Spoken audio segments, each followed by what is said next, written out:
The case no one wanted made him famous. Hello, this is Lessons in History with Roger Weston. Welcome to my world where history repeats itself every day. I read and analyzed over 1,000 biographies.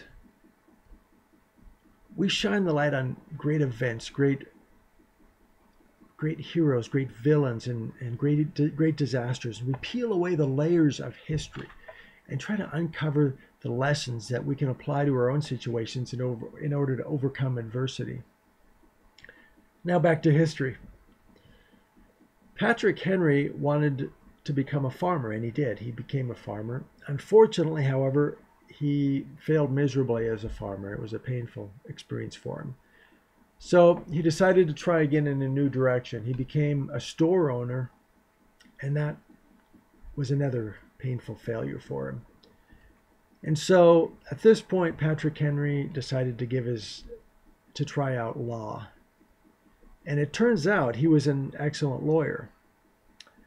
And he took a case representing the state, and it was a case that nobody else wanted. None of the other attorneys would touch this case because it was considered unwinnable.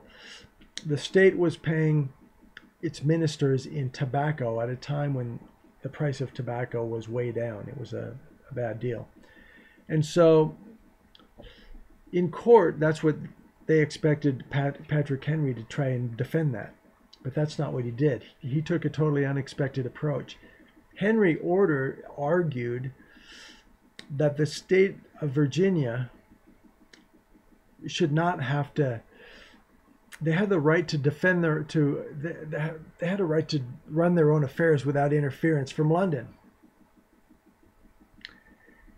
And this caught everybody off guard, and he won the case. There was 1 cent in damages were awarded, so it was a victory for his client, but it was also a victory for Patrick Henry because he made a name for himself.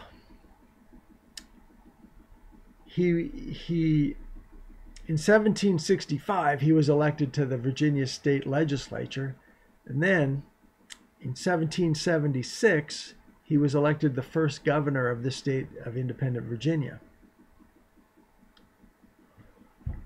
So, Patrick Henry was a gifted orator, but in order to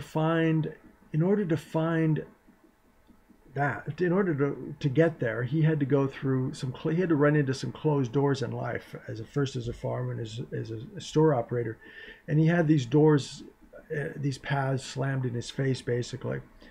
And sometimes in life, when we have things like this happen, where it seems like doors are slamming in our face, we assume that's bad. But in Patrick Henry's case, it was a good thing when he failed, because those closed doors guided him towards his ultimate destiny, which was as an attorney and as a legislator and as governor.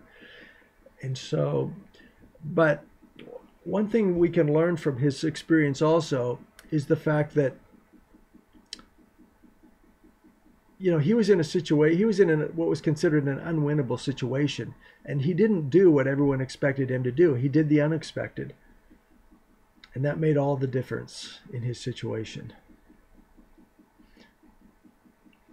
Comment below. We'll see you at the next report. I'm Roger Weston.